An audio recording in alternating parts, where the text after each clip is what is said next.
Take over ang kapatid ni RHJ na si Raleigh umiscore ng 50 points. Napaaway nga lang si RHJ kay Coach Cheng at sa bench ng Rain or Shine.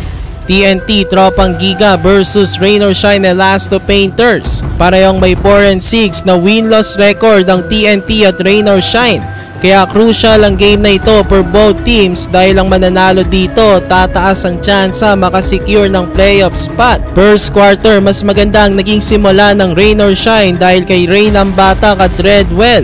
Habang sa TNT naman, first 7 points nila ay nanggaling kay Calvin Optana. Buhat na buhat pa rin niya ang TNT. Maagang lumamang ang Rain or Shine pero agad-agad namang nakahabol ang TNT matapos mag-init ang import nila na si Raleigh Hollis Jefferson. Meron nga agad itong 14 points dito sa unang quarter pero ang Rain or Shine pa rin ang magbabaon ng kalamangan sa pagtatapos ng first frame 32-31. Second quarter, dito na nakalamang ang TNT. Mas naging dikdikan pa ang labanan dito sa second frame. Andre Carakut at Gian Mamuyak ang bumida sa Rain or Shine sa quarter na ito. Sa TNT naman, buhat na buhat pa rin ang import na si Raleigh Hollis Jefferson ang kanilang opensa.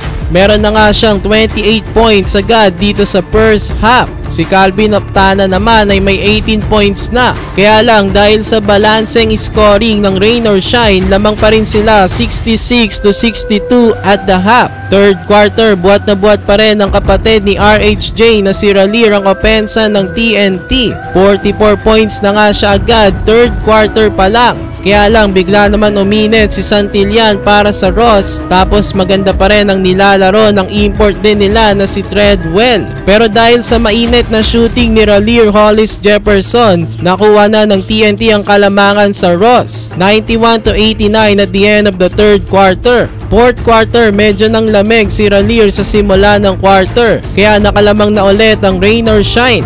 Rain ang batak, showtime naman sa kanyang spin move layup 98-94 Rain or Shine. Hollis Jefferson lumipad naman one-handed dunk, nakabalik na ulit ang TNT. Hinakasyak pa nila ang import ng Rain or Shine na si Treadwell. At nag-work naman ang plano nila dahil sunod-sunod na mintis sa free throws ang inabot ng import.